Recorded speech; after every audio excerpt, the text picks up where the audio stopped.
It was just past midnight in a quiet Georgia suburb when Officer Caleb Myers heard the soft knock on the station door.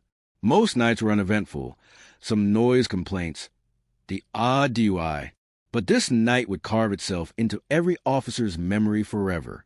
Standing there, soaked from the rain and trembling, was a black girl who looked no older than 10. Her hair was braided tight, her shirt clung to her tiny frame, and her shoes were mismatched. But it was her eyes, wide, terrified, desperate, that struck Caleb the hardest. "Please," she whispered, "come quickly. Here."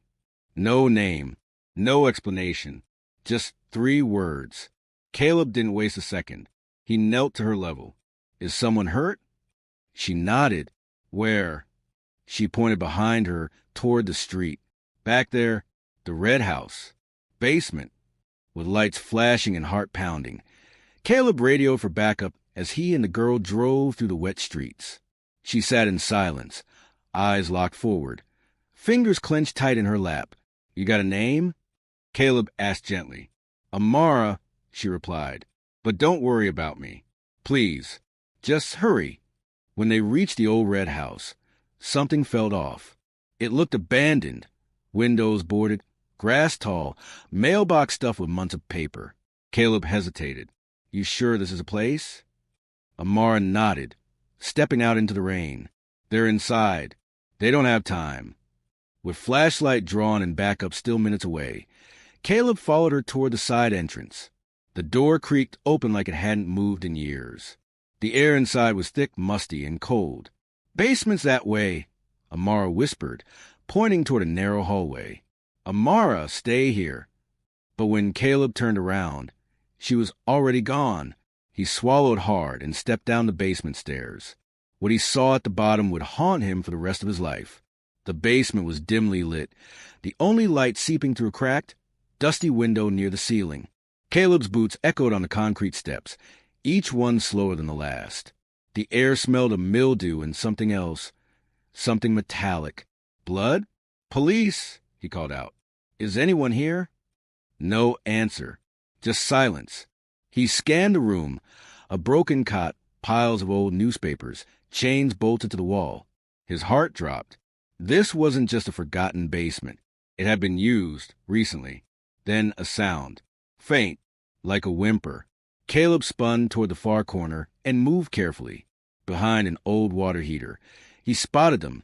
3 kids, huddled together under a torn blanket.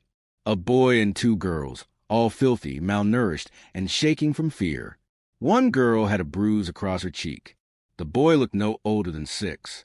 The third child, eyes swollen shut, whimpered again when he moved closer. "It's okay," Caleb said softly, kneeling. "You're safe now. I'm Officer Myers. I'm here to help." "Amara sent you?" whispered the boy. Caleb froze. "Yes."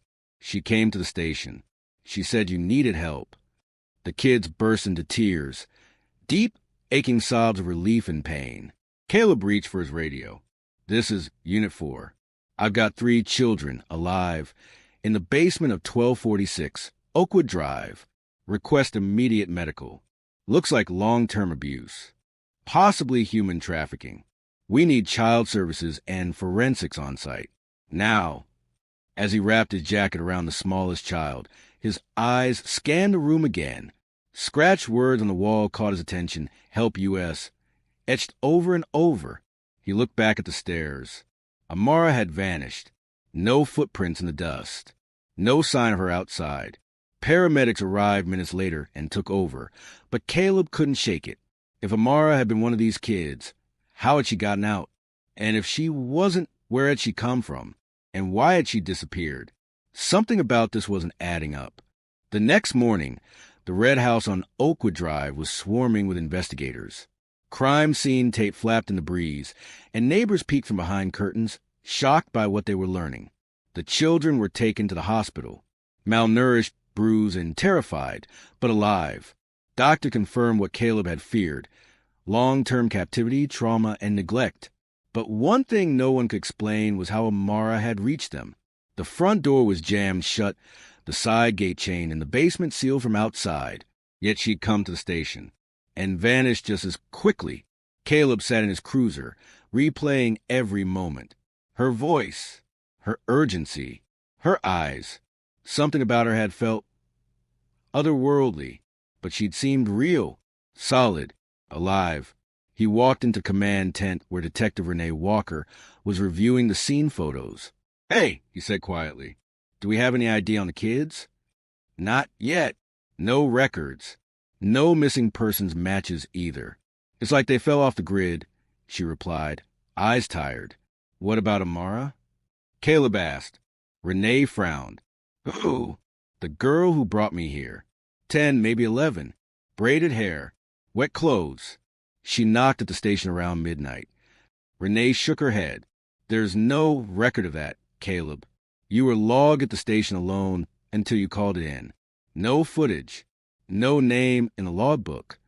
Caleb felt a chill run down his spine. "That's impossible. She was real."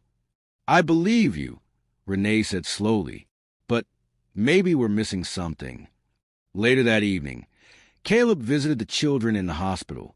The boy, whose name was Malik, clung to a stuffed bear and stared blankly at the ceiling. When Caleb sat beside him, Malik whispered, "She told us help was coming. Amara said she'd get someone." "Amara?" Caleb leaned in. "She told you that?" Malik nodded. "She used to be with us. A long time ago. But she never left." "Not really." Caleb's hands went cold. "What do you mean?" "She's been watching. She kept us safe." Malik looked straight into Caleb's eyes and added, "But Amara's not like us anymore." Caleb sat frozen, Malik's words echoing in his mind. "She's not like us anymore. What did that mean?" Back at the precinct, he dove into old case files. Missing children, abandoned homes, anything tied to 1246. Oakwood Drive. The house had been vacant for over 8 years. Foreclosure, no power, no tenants. But then, in a yellowing folder at the bottom of the drawer, something caught his eye. A police report from 2017. Name, Amara Jenkins. Age, 9. Status, missing. Last seen, walking home from school, never arrived. Last known address, 1246, Oakwood Drive. Caleb's breath caught. He flipped through the file. She had been reported missing by her foster mother, a woman who'd since died. The search had gone cold. No leads, no suspects. No one followed up after the house was condemned. And now, 8 years later, Amara walks into a station. He raced to the evidence archives. The original case had a photo, a smiling black girl with neat braids, eyes bright and wide. The same eyes he'd seen last night. But the date was clear. She'd been gone for 8 years. He stared at the photo, then at his own reflection in the dusty plexiglass frame. This wasn't just a case. It was a message. That night, he drove back to the house. It was quiet now. Yellow tape fluttered in the moonlight. He stepped out of his car, walked to the basement window, and crouched. "Amara," he whispered. "If you're still here, thank you." Silence. Then, barely audible, his radio crackled. Static, and then a faint voice. "You kept your promise." Caleb's heart raced. He grabbed the radio. "Amara, is that you?" Static. He looked around. No one. Not a soul. But on the window's glass, where the dust had settled again, a single handprint appeared from the inside. Small, delicate. He pressed his hand to it. Warmth. She wasn't gone. Not really. And she had saved them, even after the world had forgotten her. The next morning, Caleb requested Amara's file be reopened, not just as a cold case, but as part of an active investigation. He knew how it sounded. A missing girl presumed dead, now appearing years later, somehow rescuing others and vanishing again. But he couldn't ignore what he'd seen or what he'd felt. Detective Walker tried to keep things grounded. "Look, Caleb, I know you believe she was there, but we have to consider all possibilities. Trauma, stress, maybe someone posed as her. Maybe you filled in the gaps." "I know what I saw," Caleb replied firmly. "And the kids remember her too." Walker sighed. "And yet, no trace of her. No prints. No DNA. No video. No one saw her come or go." Caleb leaned forward. Then how did I end up at the exact house? In time to save them? I didn't know about that place. No one did. The detective didn't answer. That afternoon, Caleb visited the hospital again. Malik was sitting up now, coloring quietly. The other two kids, Lila and Zoe, had warmed up slightly, speaking more with nurses. Their road to healing was long, but something had shifted. They no longer looked afraid. She used to sing to us. Lila whispered as Caleb sat beside her bed. Amara? Caleb asked. She nodded. At night, when it got really bad, she'd hum these soft songs. Said her mom used to sing them before she disappeared. Zoe added, she told us one day someone brave would come, and she'd be the one to guide them. Caleb sat in silence, his eyes stinging. Later, as he stepped into the elevator, an older nurse stopped him. You were with those children in the red house, weren't you? She asked. Yes, ma'am. I heard one of them mention Amara. Strange. I remember that name. A few years back, a girl by that name died here. Quiet little thing. Brought in from some accident. Alone. No visitors. Caleb's stomach turned. Are you sure? The nurse nodded slowly. Yes, Amara Jenkins. I remember her eyes. Big and sad. Like she knew things no child ever should. Caleb barely whispered. She still does. That night, Caleb couldn't sleep. He sat on his porch under the stars, the hospital file open on his lap. Inside were scan pages from years ago, a short obituary, a hospital intake report, and one photo. Amara Jenkins. Same eyes, same face, same quiet strength. The official cause of death, internal injuries from a suspected fall in an abandoned house. No one had come forward. No one had claimed her. She died alone, forgotten, until now. Caleb closed the folder and stared into the darkness. How could a child who passed away 8 years ago lead him to a basement full of children? How could she whisper through a radio, leave behind a warm handprint? He didn't have the answers. But the truth was undeniable. The next morning, he drove to a small florist on Main Street.